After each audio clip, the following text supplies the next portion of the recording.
as we get cranked up here this hour. EcoView Windows and Doors bringing you the show. I do appreciate Becky's company so much. Now, in the colder weather, it was easy for me to demonstrate how leaky your windows are. I'd tell you to go stand by them in the cold when it was down in the 20s. And boy, you can tell it. You can just feel that drafty sensation.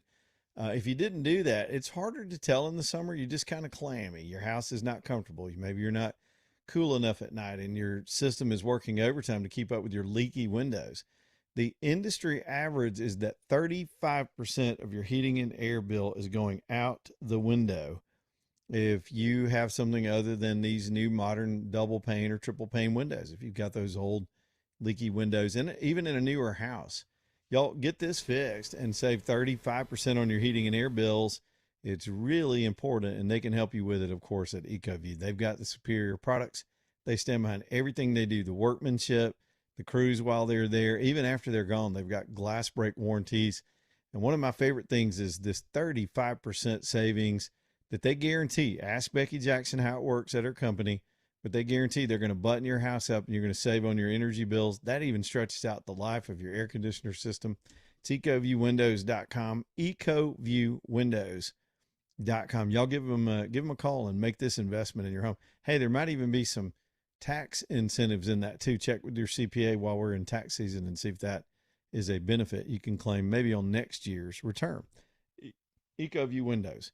All right, as we go back more toward away from the Clinton tapes, and we'll get into some of that later, but we've got, of course, the Iraq situation continuing. We've kind of compartmentalized our discussion between battlefield tactics, what's happening in the war itself, then there's the politics of it and everything else. If I had to lean on a friend of mine that I thought was an expert on this stuff and can give us a sense of things, it's going to be my friend Jared Hudson. Now, y'all know him. Some of you know him as a U.S. Senate candidate. And in fairness to the other candidates, Jared, I'm not even going to ask you about all that today. I just want you on as our expert, being a former Navy SEAL who's been downrange and been in these tough circumstances. To tell us a little bit of your perspective about what's going on with this situation. Yeah, brother, what's up? Thanks for having me. Good to talk to you again. It's been a little while. Sure, it has, yeah. But yeah, with this situation, so I mean, long story short, we see that we're in the middle of it now, right? I think we've already had 5 service members killed. If I remember, it might be 6 now, actually. Might have been the signal message I got from a buddy. 6 service members killed. I think we had 5 injured in the Kuwait Air Base attack. We've had some of our pilots shot down from friendly fire in Kuwait. So I mean, we're in it, right? This is the full tilt real deal. So whether anybody agrees with it or not, that's the first thing. Is the bullet's already fired out of the gun. We got to take it to the end, and the end could be very quickly because the Trump administration, the way they went about this, they've already freaking snubbed out the Ayatollah. I mean, they tapped him real quick and in a hurry. Good planning, good execution, just like we saw the Maduro raid. This even being a higher level of precision required with working as a joint strike task force with the Israelis going in, bombing us, sending the heat from our ships and from our B-2 stealth bombers. And now from a buddy on the ground over there, he said now we control the airspace, right? So we can fly even without having to fly stealth. We have destroyed all their surface-to-air ordnance or surface-to-air missiles that would keep us and the Israelis from being able to fly over with, impeded access. We are now unimpeded, unfettered access to the airspace of Iran, which is unbelievably important. Now, take that with a grain of salt. Just because a buddy told me that from over there doesn't mean that it's necessarily true yet, but that's what they're putting out across the threads that I'm a part of. On the other side of it, and that would be open source. It's public. It's not a big deal to put out here because that's good. That means we're winning what we're trying to do. But the biggest thing I want to mention is look at what the Trump administration has done here. They didn't let the cat out of the bag too early, right? I know you had Huckabee coming in a little bit early saying, hey, if you're an American, you need to leave if you want to leave. That was kind of weird. I don't understand why that happened or what was going on there or if he knew something was going on. But other than that, it was kept pretty tight, right? It was a pretty good secret across the board. We know something's happening, but they were able to get a strike in and kill the Ayatollah, which is the initiative we needed. And since then, Cap, quite a few, almost all of the leaders of that regime that are, the Royal Guard leadership part of cutting the head off the snake is making sure that all the little heads that would pop up out of the center of it get zapped too. And it looks like that's what we're effectively doing. But all these people that are complaining about the administration, unilaterally doing something. Oh, we got to talk in Congress about all this. Well, Congress does have, in the Constitution, Congress has the ability to declare war, right? It's solely set to Congress, and the president runs the military. He's commander in chief. However, in 1973, they put some stipulations in place for a president. You got to let Congress know in 48 hours if you do something, and you have 60 days to do these unilateral targeted strikes, kind of like what we've seen in Iran earlier in 2025, and then now. So the biggest thing that we're seeing is President Trump has followed all of that to a T. Yep. I mean, within 6 hours, everybody and their mom knew that we attacked Iran, killed the Ayatollah, killed the vast majority of leadership, and it's finishing it out. One thing that I can put out is that we're now, I think we've destroyed all or most of their surface Navy, right? The surface level Navy. They still have nuclear class submarines. These are Chinese and Iranian submarines that I've been told that they have, and we are going to destroy those as well. And I think that you'll see that in the coming months. And then you'll also see a lot of mid-level leaders of the 120 to 190,000 left in the Ayatollah's regime that were standing behind him start to get capped one by one in similar fashion to the pager thing with Hezbollah and Hamas earlier in the year with Israel. So a lot of good things happening. We just got to keep this initiative because it keeps our boots off the ground. So there it is in about 90 seconds, as fast as I can put it out. Yeah, that's pretty fast and pretty thorough. A couple of things that come to mind as I'm listening to other analysts all day. By taking out their Navy, one of their biggest ways of lethality, we talk about their long-range missiles, but it's these one-direction drones that they built up this massive drone program, and they were deploying some of those from their boats because they can put it closer to the theater. And by taking out the boats, you also diminish that program. It seems that that's been effective, even though we know they've got thousands of these kamikaze drones they can just lob at everybody. The other thing is somebody's got to make the order to send those. And we're understanding that there was sort of a dead man switch decentralization plan, that the field people had orders to keep firing, just lobbing those things, even if the leadership gets taken out. So we may be there now where we're fighting these non-centralized commanders that just have these fatalistic orders, suicide missions really, to launch these drones all over. And I think slowly they start to fall. They take their uniforms off and join their countrymen at one point. Well, and that there is, and what President Trump did in his I think his original speech, I believe it was his original speech, offered something unprecedented to a lot of these military leaders and a lot of these professional fighters. Fight against this regime, and you will be offered immunity. Stand with us, and that's important in keeping our people off the ground. As far as the drones, I mean, you've got UAH right here, running the leading research on these drones, not just how to utilize them in an offensive measure for us, but also how to combat them, right? Yeah. And you're exactly right on the Navy side. You have, we're the greatest military in the world because of our high-lift Navy, and we just removed their ability to be able to carry some of their long-range weapons closer to us and closer to other allies and attack us even on our own homeland. I think what we need to watch out for right now is terrorist attacks. We saw what happened in Austin. We saw what happened earlier in the year. This wasn't tied necessarily to Iran, but we saw what happened earlier in the year with the guardsmen in D.C.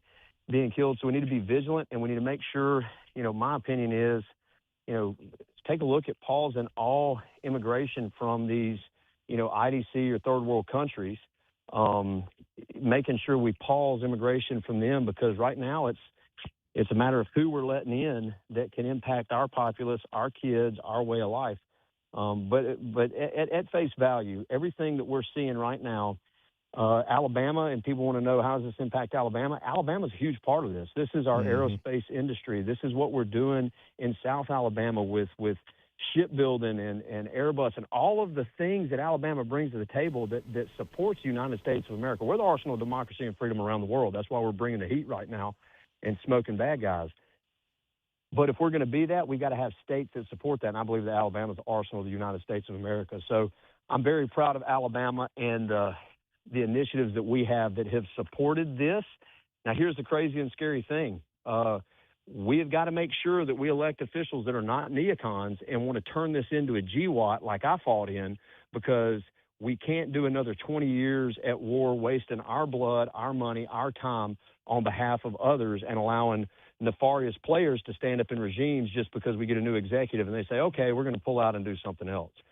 So it's very important that we make sure that we take out the leaders as we're doing, and we help stand up a regime that is going to support the Persian Empire and not the Ayatollah that has at least been around for my whole life. I'm 40 years old.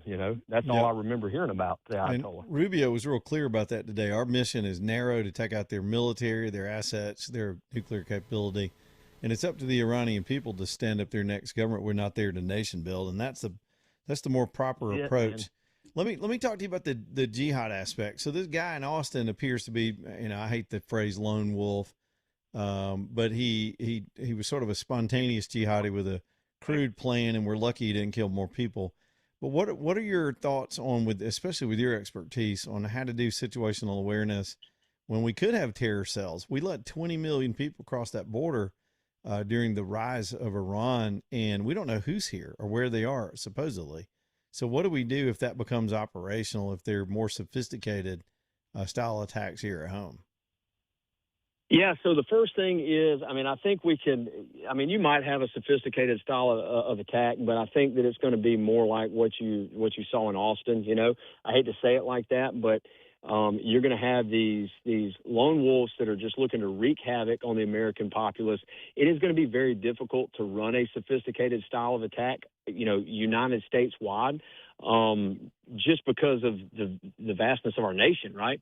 What you can look for and be heads up on is, I've got a good friend. I'll give you an example. I got a good friend that she's a Muslim. I've met her in the process of campaigning. And when you have somebody like her and her family who assimilate to our culture as Americans, even though I disagree with her in our religious beliefs, right? Mm-hmm. And I'm going to share Christ with her till the day I die, because that's what I'm called to do.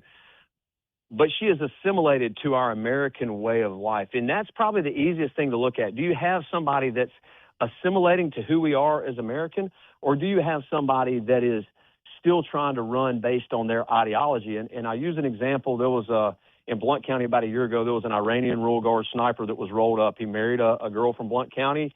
He got rolled up there by the feds, and I think he's actually back now. I think he went through the process to be cleared. Now, that's a scary thing, but just because that you have a foreigner here who is even of Persian descent doesn't necessarily mean that they're bad, that they're Hezbollah or Hamas or something. They're going to do a terrorist action, because this guy that was in Austin, I think he was from Senegal, I believe. But the point is we just have to make sure that we're dealing with people that assimilate to who we are as Americans, as opposed to still holding on and maintaining their culture that they ran from anyway, because it wasn't working out for them, right? Because that's part of what being an American is holding to the Constitution, not holding to the things that are not holding to the things that you were beholden to from a country that was running tyranny over you. Well, a lot of the celebrations in the streets here in our country, in Canada today, and in other places, are Iranians who very much are Muslim. This is not the West versus Islam. They've got their own divisions within Islam, but they're doing the YMCA and the Trump dance because they understand this is about freedom and liberation from oppression and tyranny, more over any religious argument or any kind of cultural argument, for sure. That's exactly right. And you see, you got less than 100 million people in Iran, but it's one of the largest, most oppressed countries in the world, right? It has more of its population oppressed than the vast majority of countries. I think it's like number 3 or something like that. But the point is 80 million or 75 million of those 100 million people, or a little less than 100 million people, they want freedom. That's why you see them cheering at the death of the Ayatollah, right? They want the kingdom of Persia back. They don't necessarily want the Ayatollah. And for us here in America, it's just who we let into America is arguably more important than how they are let in, if that makes sense, right? And so like the attacker that recently came in, if he would assimilate to American culture, he probably wouldn't attack us. But he did not assimilate to American culture. So what did he do? He attacked us because he viewed us as attacking his leader, right? The Ayatollah in this case. So if we ignore this fact, it's going to be to our detriment. So we just have to keep eyes open, look for those who are willing to assimilate to us and those who are not. And that's going to be one thing you can watch out for. The other thing, always call your local law enforcement. Yep. I mean, law enforcement deals all the time. If you see something that just doesn't look right, feel free to call them. They might tell you to pound sand. Well, then move forward and get off the X. But if you call local law enforcement, most of the time they're going to be able to come in and assess the situation with a level of authority. Jared, I appreciate your time this afternoon. I mean, I would dig into the Senate race, and I'll eventually have all your opponents on too, and we will do that one in a better time. Right now, we're just focused on this war in the country, and I appreciate you taking time with us this afternoon. Hey, man, thanks for taking time with me. Y'all have a great one. And, yeah, if you can't remember Jared Hudson, just look up Navy SEAL running for Senate, and you'll find me. That's him. All right, Jared, appreciate it, buddy. Later, bro. Here's a guy that, I've known well before he became a candidate for – his background, and he's done and seen some stuff we can't imagine. And I was thinking during talking to him that, warfare was what it was in his day when he was in the field, but wow, has it changed with some of the technology and some of the training and of course the drones and the things that are happening in this battle space. Things move a lot more quickly that way. We'll give you updates on all that as we roll through the afternoon. More of your phone calls too. I'm seeing some calls start to stack up over here. Lanius Furniture Company bringing you the show tonight, LAUNIUS, LaniusFurnitureCompany.com. We do appreciate John and Reggie always making the deals available up there in Kimberly, Alabama, or maybe down there in Kimberly, Alabama, depending on where you're listening. Worth the drive from all over the audience. We've got people that have written to me that went all the way. One guy was from Alabama, down around Prattville. They came all the way to Kimberly and loved the experience. Saved time, they said, because they don't have to bounce around shopping store to store, going through all that traffic and inconsistency. In this one place, you've got an acre of selection, quality brands, beautiful stuff, great prices, custom delivery, and some of the best people you'll ever want to work with in the business. That's why they've been with us so long here on the show. Our listeners love them. So make that drive and spend that time and beautify your home as we move through 2026 with all of our friends off exit 280, LaniusFurnitureCompany.com, LaniusFurnitureCompany.com.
Yeah, it's 625. Leland Live, Alabama Gold Refinery. Gold way up today, too. Anytime things get turbulent, gold takes a ride. It's still well above 5,000.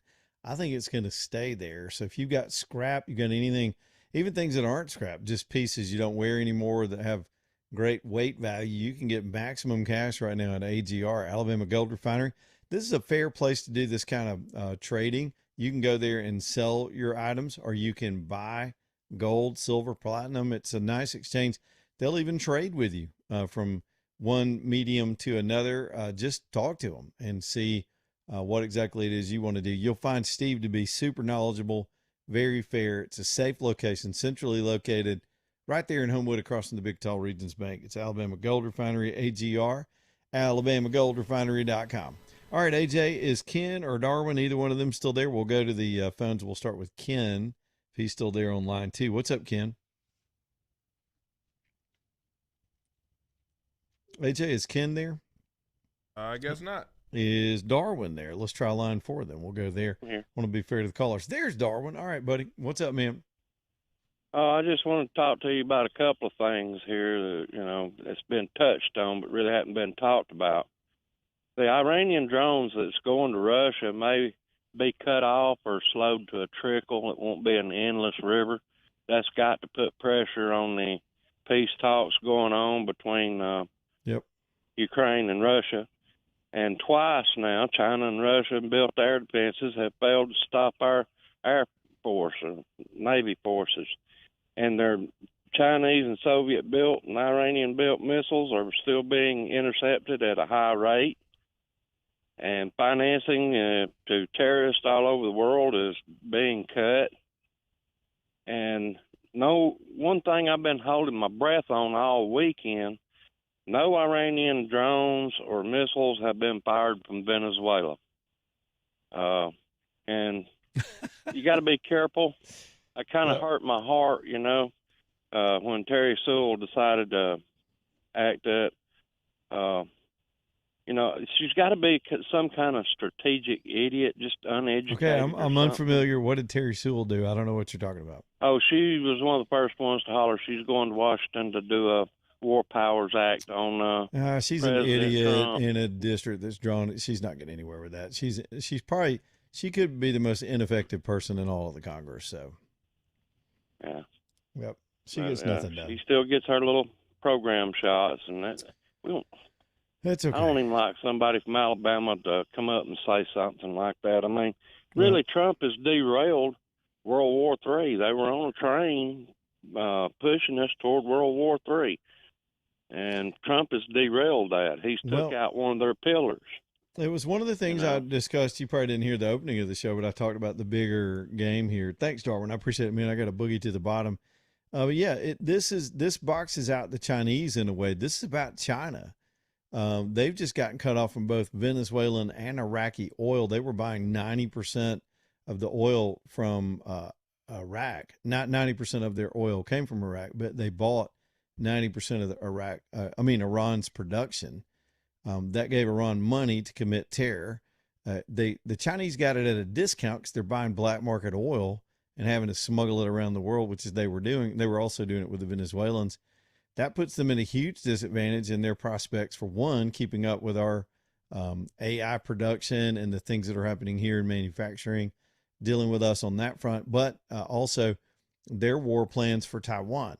As Darwin pointed out, it cuts the Russians off from a drone factory that they were using to commit war against Ukraine. This has got chess pieces all over the board, just all over the entire board. Hey, if those New Year's resolutions have already failed you might need to try something else. Mandu. Now they've got a location in Tuscaloosa. Y'all look that up, Manduu, and Birmingham, and they're giving discounts to new people that sign up for new classes. Y'all, this is electronic muscle stimulation. It's not weights and cables. It's safer. It's smarter. You need to go try it, and they'll let you try it for free, both in Birmingham and Tuscaloosa. Mandu.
All right, y'all. Stockton Mortgage, man, they're ready to help you out if you're considering making a move with your mortgage. These rates are getting down under 6%. And for some of you youngins, you don't remember, 5 or 6% used to be about average. It was about how that was considered a pretty good rate back in the day.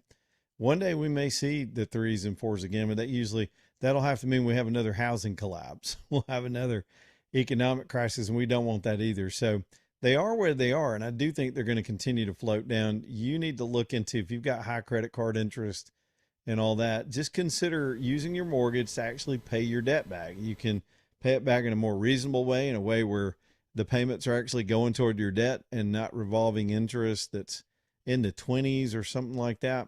Y'all consolidate it and do it with the help of the folks at Stockton Mortgage. Maybe you're getting froggy and ready to get out there and sell or buy right now. The market's starting to pick up for spring, especially with these rate reductions. Well, reach out to Stockton and let them help you, let them guide you and give you all your options before you get too deep into the process. They're happy to just have a phone conversation. You can get them at savewithstockton.com, savewithstockton.com. Okay, I promised phone calls, so let's go back to the phone lines. We'll start with Jim in Winston County. Jim, what's up, buddy? I just wanted to make a comment about all of these people screaming about declaring war. Correct me if I'm wrong. You probably actually have a little better background than I do in this, but I had an uncle that fought in the Korean conflict and was injured. I spent 2 tours in the Big Green Latrine in Vietnam, and I was injured. My son was in Iraq, and he was injured. And was there any declaration of war for any of these long-term conflicts we had? No, we haven't declared war. I guess it's World War II. The Constitution says, right? Yeah, Congress has the power to declare war, but over time, even with the War Powers Act, and Marco Rubio spoke to this today, I thought very effectively. The War Powers Act, many people would say, is not even constitutional. It has requirements that when a president is going to commit an action, an immediate action in defense of our nation, or for whatever reason, that he's got 48 hours after they've committed the action to go to Congress and update them on the action. There's no constitutional absolute requirement under the president's commander-in-chief authority to do that. So it's academic in a lot of ways. Mainly because, I'm going to be honest with you, it's a cynical worldview, but you can't trust Congress. They leak information. Some of them are not even loyal to this country. Half of them are just stupid people. And I don't want this in the hands of Congress, this debating club. They can't even pass voter ID. Do you think they're going to pass anything that would be in the direct defense and interest of our country? So no, there's not going to be. They'll have, when they get back in there, they'll have a vote. They had already scheduled a vote to try to limit the president's authority in this moment. But the blowback from the public already on something like that would be too politically untenable for them in this moment. The country, in large part, when you poll it, is standing with the president on this. The Ayatollahs have been a pariah for 47 years.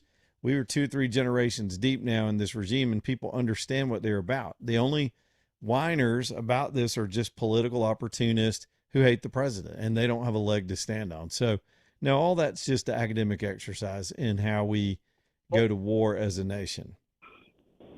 Well, thank you. See, that's exactly what I have been saying. And the other thing, I'm an unaffiliated voter. I don't even belong to the independent party. And, you know, the only person in the talking heads and politicians that I've seen either utter what I've been saying for 20 years is too many people, primarily our politicians, mainly Democrats, are more loyal to their party than they are to our country. And the only one that I've seen mutter that is John Fetterman. And when he was running, I opposed him because he was so liberal. But he seems to be about the only one that I've ever heard say that. And it's appalling when you stop and think about how many people literally are putting their party affiliation and party loyalty ahead of you, me, and the rest of the country. Yeah. Hey, good call, Jim. Yeah. And a lot of folks understand what this is about. Here's the problem for the Democrats. And if we just want to talk politics for a minute, I read you a poll today in something called the generic ballot test, which just measures the brand approval of the 2 parties. Sadly, we're stuck with these 2 parties, and that's all we got. It's now tied at 50-50. That is incredibly bad news for the Democrats. They have always, in my whole lifetime, enjoyed a slight edge, sometimes a great edge, in what's called the generic ballot test. And they've now pulled the even, and this is before this action this weekend. Here's how Americans do generally. This is how we behave when our country is involved like this. There's generally a rally around the president atmosphere that happens when we're acting in a way like this that can be considered by a lot of people to be just. Okay. So presidents get bumps out of this, at least initially, until the war goes bad. If the Department of Defense continues to execute in the damn near flawless way that they're executing, that is not to say we won't have casualties and there won't be hiccups and problems like today when the Kuwaitis shot those jets down. War is hell. And it, even in with today's technology and our superiority, things are going to happen. Americans are going to rally behind this effort if it's successful. What is that old saying that success has 1,000 fathers? or I guess there's another one that says failure is the bastard child of 1,000 fathers. In other words, it's not acknowledged or claimed by any of the people that brought it to us. When there's success, people will come along and support, in large part. You're not talking about the whole country. The whole country is not going to support it. The bigger problem, I think, for the Democrats in this moment, if they had reasonable arguments about the prevention of war or intervention in another nation, they'd have grounds to bring those in a way that could be debated.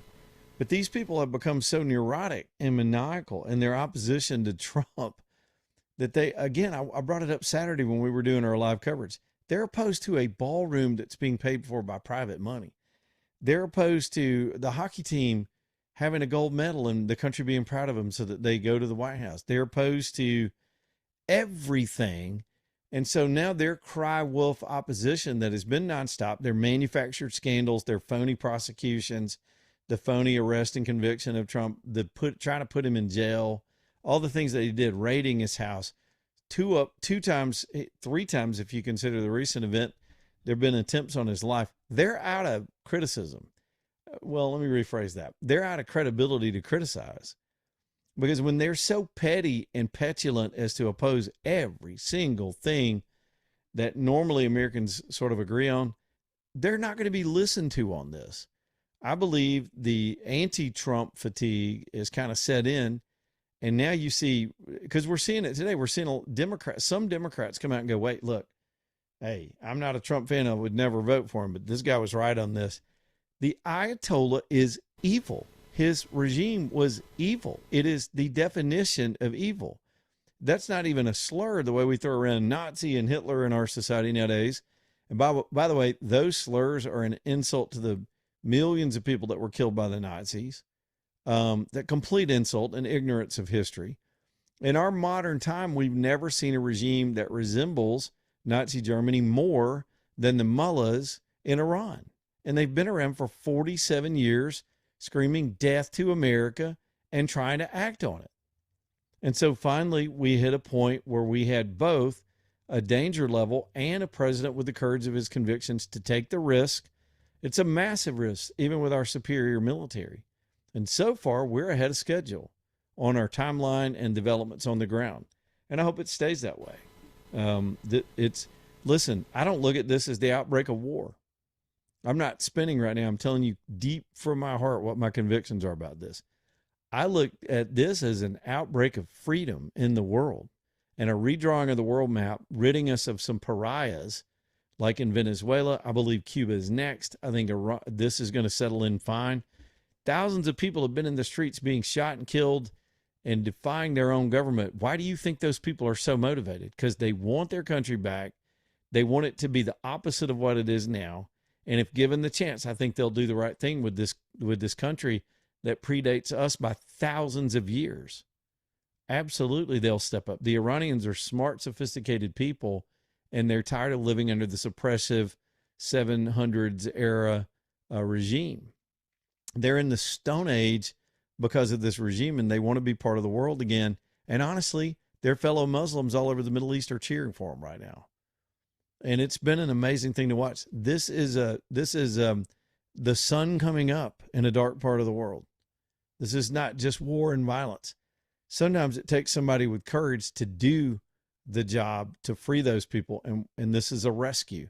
It is 100% a rescue of these people. And by the way, I've heard a lot of people, even on the right, comparing to this, to the nation building that the Bushes tried to do, the neocons tried to do in Iraq and Afghanistan. This was nothing close to that.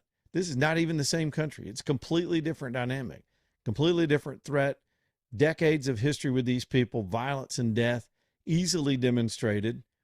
Iraq, they had to make this tortured case that they had WMD, and that fell apart. And the whole thing was just bizarre. But we're not going to go there and occupy for 20 years either. The Secretary of State, the President, and even the Secretary of Defense today all spoke to that. That's not the mission here. The mission was to do the right thing in the middle of a gigantic hostage situation.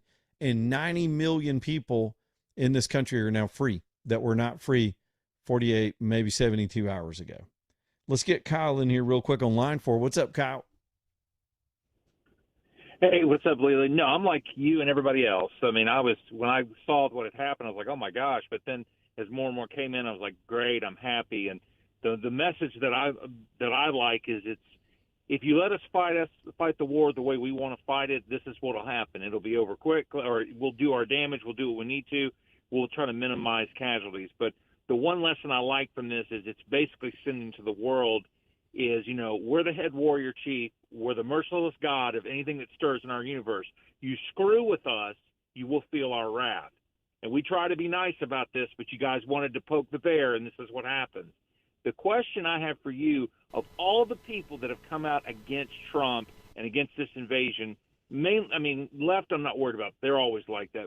But the people that were on the right that you would kind of say they were supporters of Trump, who do you think has been the biggest surprise for you that, okay, I cannot believe this person is coming out against this? I don't know. There's a whole cabal of thinkers on the Republican side that snipe at each other and are pulling at each other over philosophical issues, some of which I used to respect. And it'd be hard for me to answer that because, honestly, I just don't follow all those people. I'll see them post and I see the back and forth over their conspiracy theories, and they don't lead my thinking. I think for myself. And so right. I'm going back to 13-year-old Leland that hated this regime since I was a little kid and saw them take our hostages and all the things they've done. And I've got a deep, very detailed memory and a deep study too of this culture and these people. And I've wanted this to happen. Same thing for our friends in Cuba. I wanted this to happen for them too, about the same period of time when I came of age as a thinker. So I don't give a damn what they think. I don't give a damn what, I don't know, Tucker Carlson or any of them think about any of this stuff. These guys can live in a theoretical, philosophical world all they want. And when this is over, they can wax philosophical about this too. This is a concrete, real blood and guts, actual thing going on in the world. And it requires bold action. We took it. We're right. We're going to be in the arc of history. This is going to be one of the greatest moments for peace in the world. I'm convinced.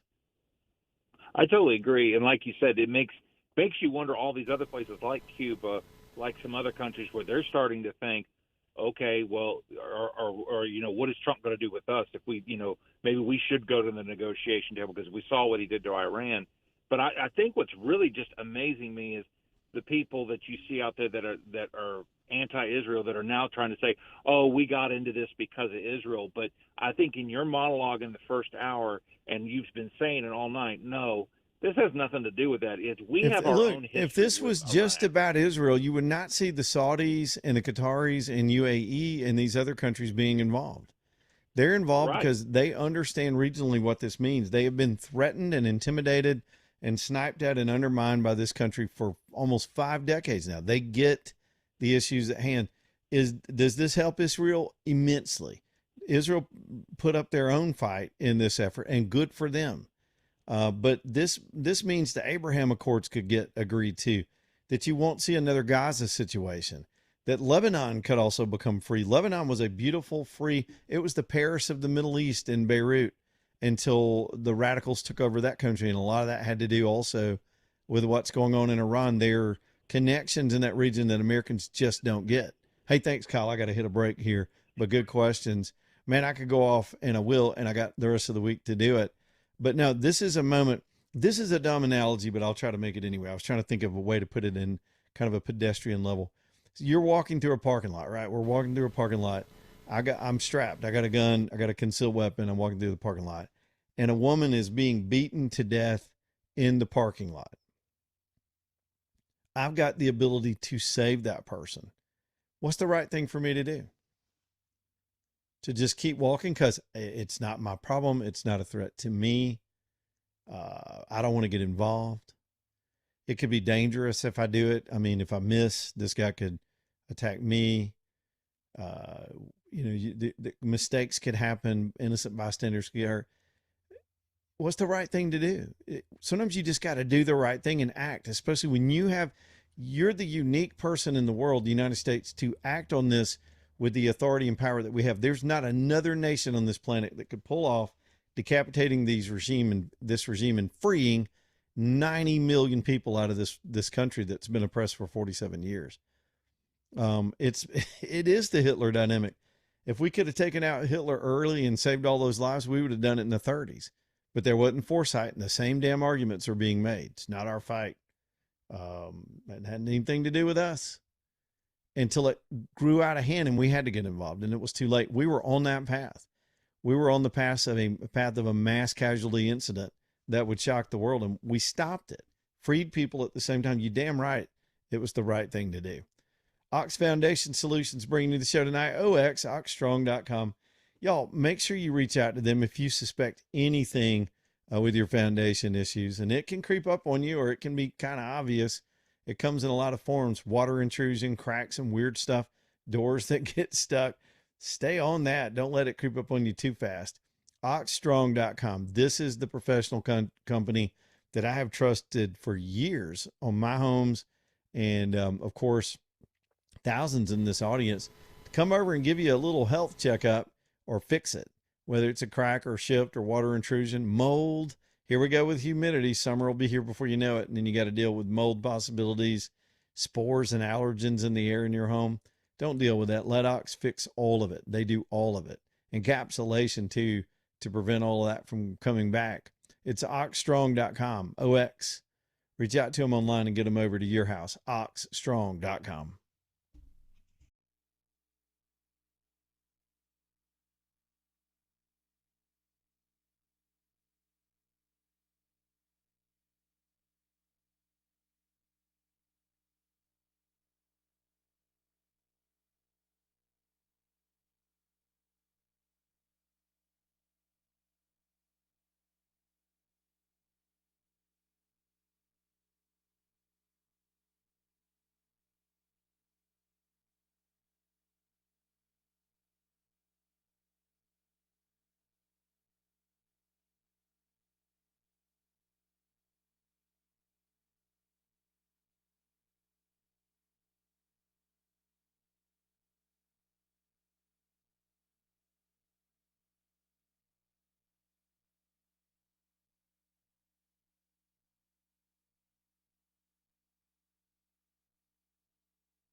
Man, I got to hurry up. Blakely's Bouquets. We're going to run out of time for a Monday. Blakely's Bouquets bringing you the show this hour. Let me spell it for you. It's two names, Blake and Lee, BLAKELEES. That's how you get them online. Fellas, this ought to be your go-to for all of those flowers. Here comes it. We got a lot of flowers in the spring with Easter coming up, Mother's Day's coming up, graduation season coming up, birthdays, just because, man, those are the best flowers ever when they're unexpected and you put that little note in there. One of my favorite parts, two things I love about Blakely's in particular. Well, the designs are beautiful, but their ordering system online is just intuitive. It's so easy to just click on the picture when you see one that looks like her and put your message in. Get your message ready because it's so quick. You might have to stop and think for a minute. Make sure you know what you want to say. You can pay them right there online and you're done. I've sent Jessica flowers before, and I was sitting right next to her on my computer. She had no idea. And then she gets the flowers the next day. And then they send you this sweet little text message to let you know it made it, and then you can get excited that the flowers were delivered. Some of you know somebody that hadn't had flowers in a while, or maybe they're just going through a tough time, and a little note from you would be all the difference. Reach out and do that. It's Blakely's Bouquets, BLAKELEES, BlakeLeesBouquets.com. Man, this show has just flown by. I thought it might, and didn't even know we were going to get all these stupid sound bites from the Clinton depositions. Here's another one. Let me just share this as we get out the door real quick. Here's Bubba testifying. On the other hand, I do think you should be talking to me. I think you should have called me. I did take those plane trips with him, and you have a right to ask those questions. So I'm glad to be here, and I understand what the oath is. I have to be honest with you. You know, I'll be 80 years old if I live to my next birthday. I don't remember everything that happened 24 years ago, but I do remember some things, and I will tell you what I remember as best I can. This is the difference in why he became president. It just occurs to me, looking at the contrast and all these, and you'll see this all over the internet tonight. This is why that guy won and Hillary didn't. She was combative and mean and nasty and defensive and accusatory and all over the map in her deposition. And her husband sat there and put the charm on him, agreed that it was okay for them to ask him questions, agreed that he'd want to know too. That's why they call him Slick Willie, y'all. We'll see what else comes out of these deposition video releases. I suspect not much, just a bunch of theater from Congress, and that's what we get nowadays. Douglas Cooling and Heating, last sponsor up here on the show as we head into spring. Sure enough, spring's just days away. We changed the clock in less than a week, and you need to get that spring tune-up done. We should do it twice a year. It's a mechanical system, and it needs TLC.